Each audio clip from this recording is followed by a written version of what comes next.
Jake had always been quiet in a way that felt heavier than silence. Not the peaceful kind, not the comfortable kind.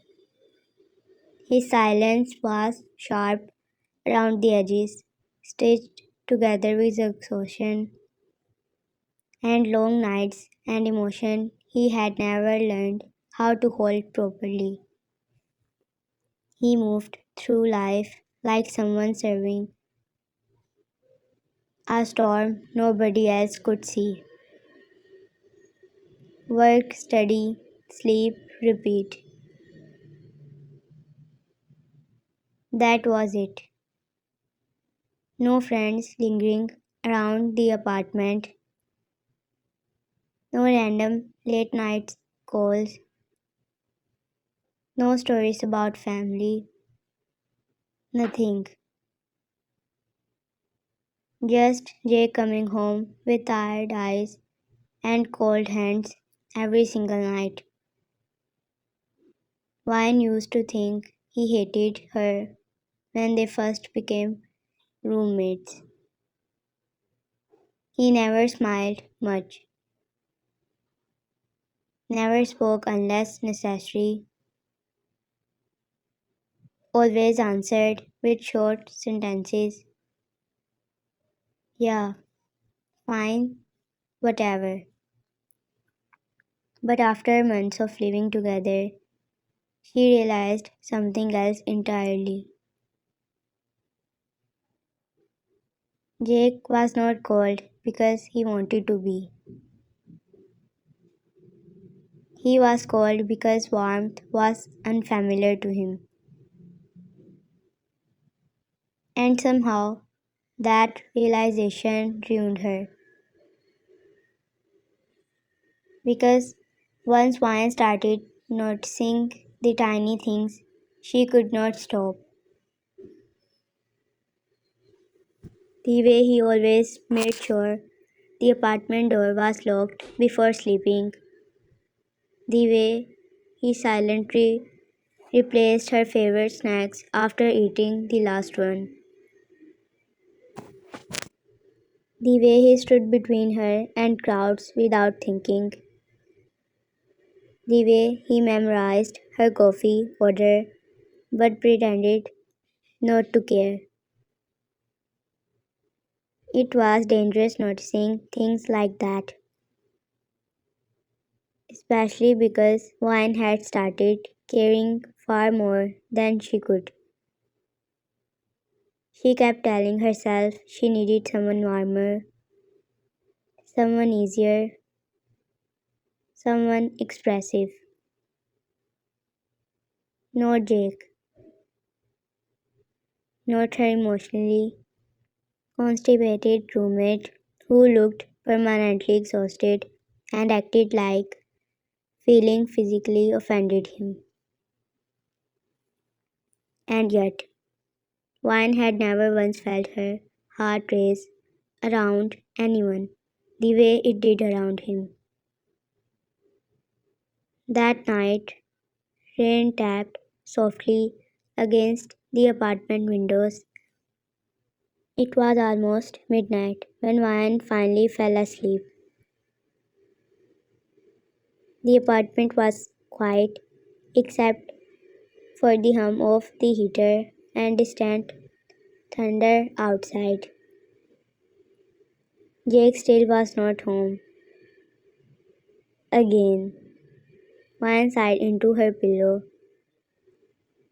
Part of her wanted to text him, "You should rest more," but she knew he'd only reply with, "I am fine." So she slept instead. Hours later, the apartment door clicked open quietly. Jake stepped inside, looking exhausted beyond belief. Dark circles beneath his eyes, hair damp from rain. His hoodie smelled faintly like coffee and the cold night air from his part time shift. He dropped his back near the couch and rubbed his face tiredly. The apartment was dark except for the warm yellow light spilling from beneath Vian's bedroom door. He stared at it for a long moment, then slowly walked toward it. Jake pushed the door open slightly. Vian was asleep, curled beneath her blanket, breathing softly, peaceful. His chest tightened painfully. Good. He loved this room, not because of the room itself, because it felt alive, warm, safe, like home, something he had never truly had before. Jake leaned against the doorframe quietly, watching her for a second too long, making sure she was asleep. That had become his routine lately, pathetic, honestly. He'd come home late after work, exhausted enough to collapse, but instead of sleeping on the couch like normal, he'd stand there, watching, waiting, then sneaking into her bed like some starved man searching for warmth. He hated how much he needed her. Jake inhaled shakily before walking toward the bed carefully. Wine shifted slightly in her sleep, making him freeze. But she startled again, still asleep, slowly, carefully. Jake slid beneath the blanket beside her. The second warmth surrounded him, his entire body relaxed, like a soldier finally returning home after years at war. A breath left his lips quietly. His eyes closed for a second. Good. He was tired, so tired. Vian unconsciously moved closer in her sleep, her head brushing against his chest. Jake nearly stopped breathing. Carefully, almost hesitantly, he wrapped an arm around her waist, like he was terrified she'd disappear. He never understood emotions, never knew how to explain them. People always wanted loud love, big words, grand gestures. Jake only knew survival, working overtime until his body ached, studying until sunrise, existing instead of living.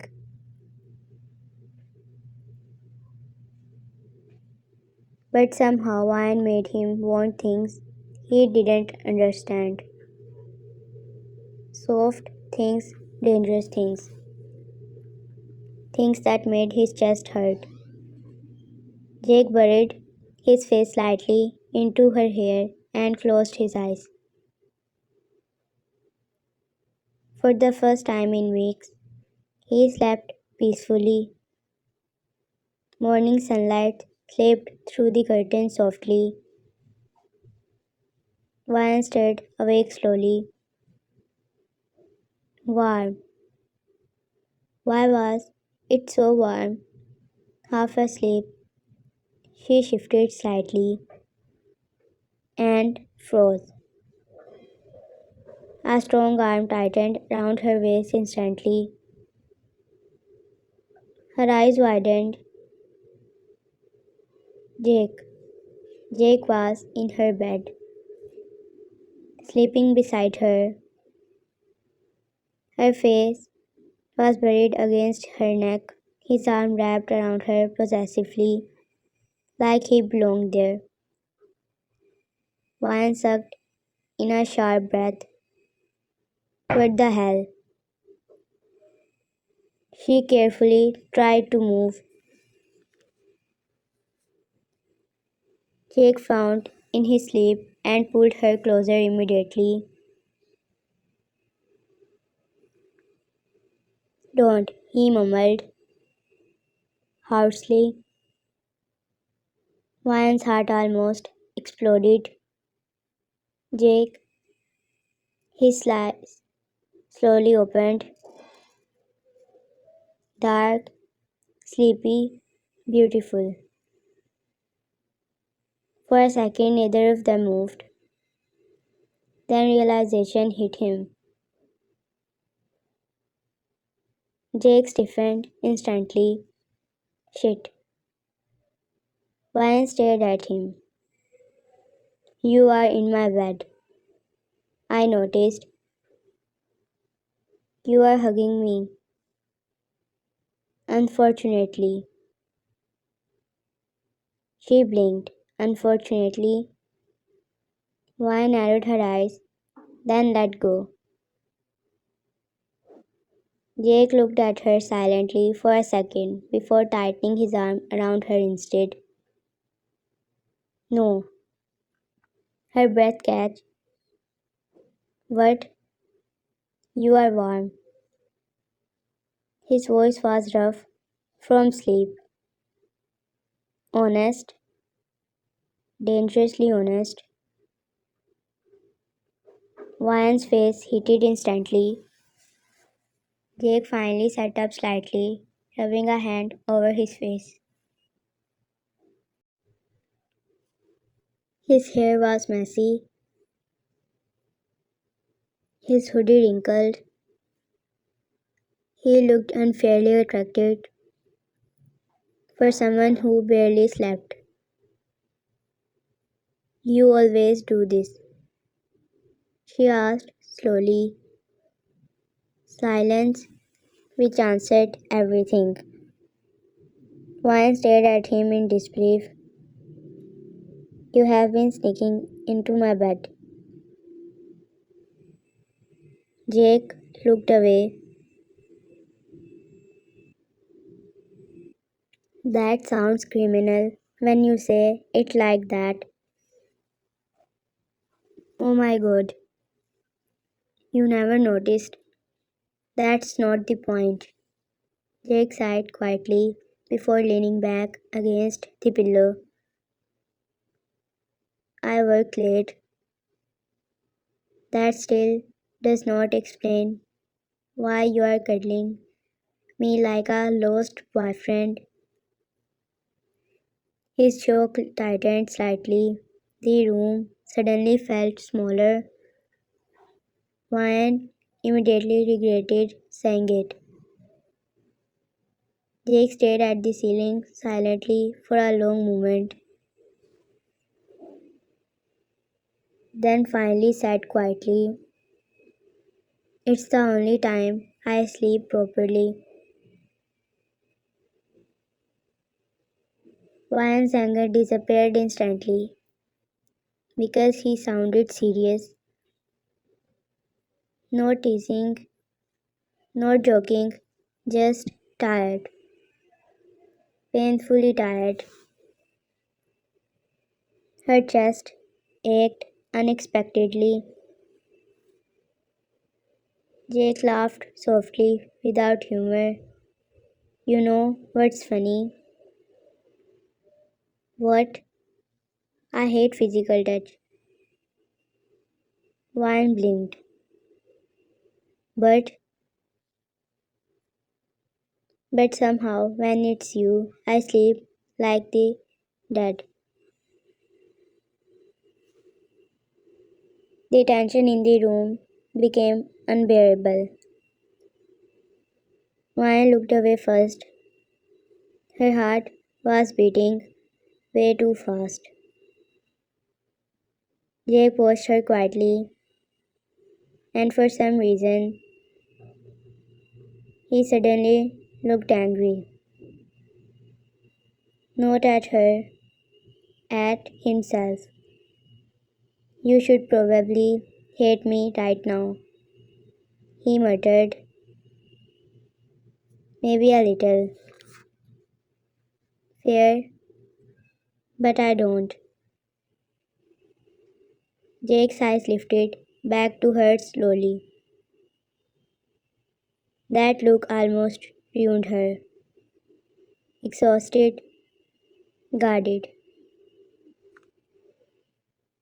hopeful in the most terrifying way. He looked like a man standing at the edge of something dangerous, something soft, something capable to destroying him. Ryan swallowed hard. Why didn't you just sleep in your own room? Jake let out a quiet breath. Because your room feels safer. The words hit harder than they should have. Ryan stared at him silently. Jake suddenly stood from the bed, like he regretted saying too much. Distance immediately filled the room again, like warmth had never existed. I crossed a line, he muttered. Won't happen again. Something inside Ryan twisted painfully at that, because for some reason she didn't want it to stop. The entire day felt wrong after that. Jake avoided her completely. He left for class early, came back late, barely looked at her, and Vine hated how much it bothered her. By evening, she was sitting on the couch, pretending to watch television, when the apartment door opened. Jake stepped inside quietly, his tie loosened, sleeves rolled up, exhaustion curved into every part of him. Their eyes met briefly, then he looked away first. Eat yet? He asked. Vine frowned. That was it. After sleeping in her bed like a clingy boyfriend, no, I brought takeout. He placed a bag on the counter before moving toward his room. Jake, he stopped walking. Vine stood slowly. You really won't do it again? Silence. Do what? Sleep in my bed. His shoulders tensed instantly. You should not ask me things like that. Why? Jay laughed quietly, tiredly. Because you already know I can't say no to you. Ryan's breath catch. The apartment suddenly felt too small. Jake slowly turned toward her. Those dark, exhausted eyes searched hers carefully. Dangerously. Ryan, her heartbeat stumbled. You should not look at me like that. Like what? like you are curious. The room felt unbearably warm suddenly. Jake stood there for a second, like he was fighting himself, then finally walked closer, slowly, carefully, like approaching something fragile. You know what happens every night, he murmured. Ryan's breath catch. I come home exhausted, out of my mind, and the only thing I look forward to is crawling into your bed beside you. Her heart pounded violently. Jake laughed softly at himself. Pathetic, right? No. His eyes flickered. No. Ryan shook her head slowly. Jake stared at her like she had just shattered something inside him. You are gonna ruin me, he whispered, and then his hand touched her face carefully, like he was terrified of wanting too much. Ryan leaned into it before thinking. Jake inhaled sharply. That tiny movement destroyed whatever control he had left. His forehead rested against hers.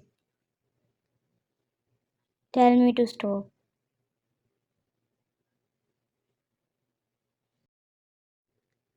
But Ryan could not, because nobody had ever looked at her like Jake did,